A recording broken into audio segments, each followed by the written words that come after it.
Today I'm going to repair a Teufel Cinebar 11Sb soundbar. This unit is completely dead. The display doesn't turn on and there are no signs of operation. Let's find out what's wrong.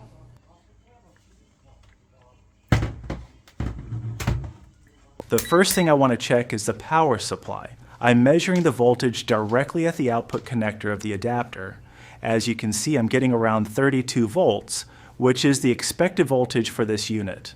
So, the external power supply is working correctly. This means the problem is not with the adapter, but somewhere inside the soundbar. With the adapter ruled out, let's move on to the soundbar itself and see what we can find.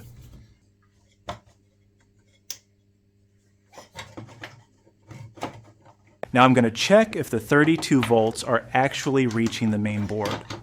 I connect the power supply and measure directly on the board. The 32 volts are there, so the board is definitely receiving power. Next, I press the power button, but nothing happens. To make sure the button itself isn't the problem, I'll bypass it and short the contacts directly. Still nothing.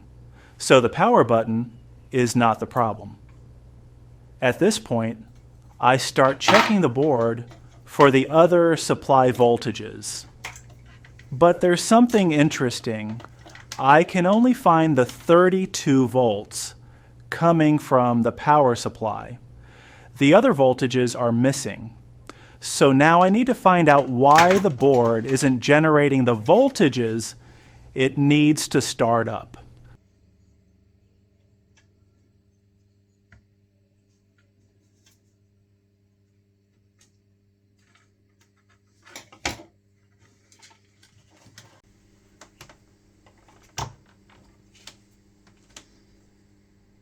Now I'm checking the voltage directly at the input of the power converter. I have the 32 volts at the input, but there is nothing at the output. The converter is an EUP3453, a step-down power converter designed to generate a lower voltage from the 32 volt input. So this is exactly the circuit I need to investigate. While checking the area around it, I noticed something unusual. The capacitor next to the converter is held in place with silicone, and unfortunately the silicone is also covering the EUP3453. It looks like this was probably applied by mistake during manufacturing because it makes access to the component much more difficult.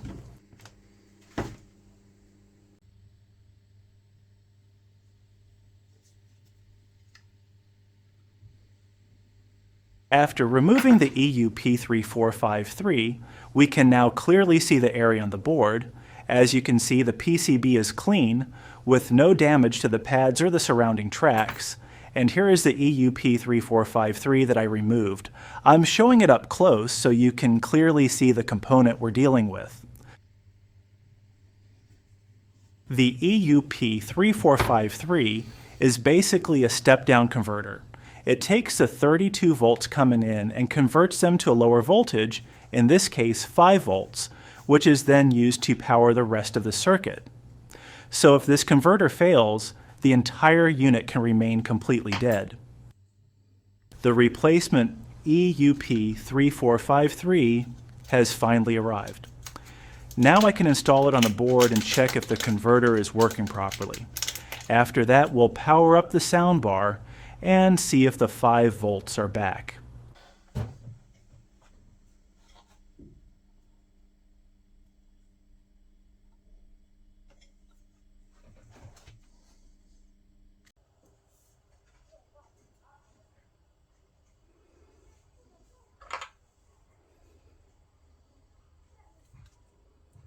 As you can see, the new component is now installed. The solder joints are clean and the board was not damaged during the installation.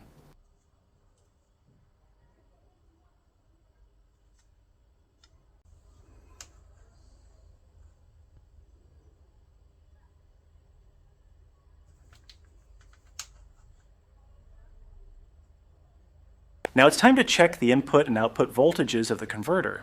As you can see, we have 32 volts at the input, and now we have 5 volts at the output. So the new EUP3453 is working exactly as it should.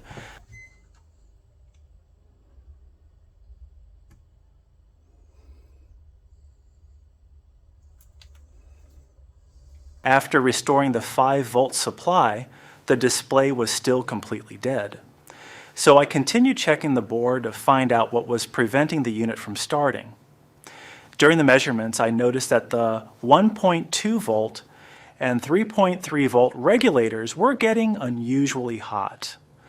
I checked the outputs of these regulators and found short circuits on both supply lines.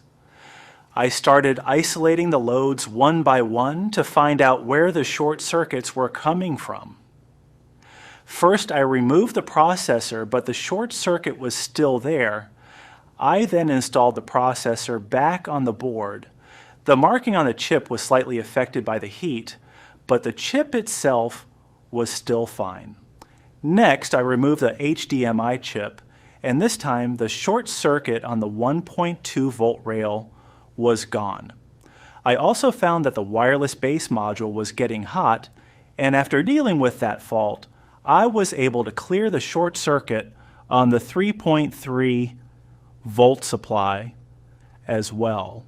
So now we know where the problems were coming from. Unfortunately, by this point, both voltage regulators had already been damaged. Here are all the faulty components I found during the repair. First, we have the wireless base module. It was getting hot and was causing a problem on the 3.3 volt supply. Next is the HDMI chip. After removing it, the short circuit on the 1.2 volt supply disappeared, confirming that this chip was faulty. And finally, the two voltage regulators for 1.2 and 3.3 volts. Unfortunately, both regulators were already damaged by the short circuits. So, we have several faulty components that need to be replaced before this soundbar can work again. I replaced the two faulty voltage regulators temporarily with external power supplies. For the 1.2 volt rail, I used a small adjustable power supply, and for the 3.3 volt rail, I used my laboratory power supply. This allows me to test the board and see if the rest of the circuit is working correctly before installing the replacement regulators. The soundbar is now working again, so I've connected my phone via Bluetooth. Let's play some music and see how it sounds.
This is where we'll leave it for now. I've confirmed the main faults and brought the soundbar back to life using external power supplies for testing. I'll order the replacement components, install them properly, and return in the next video to complete the repair. If you enjoy this repair, make sure to subscribe to ELECTRO-MASTER so you don't miss the final part.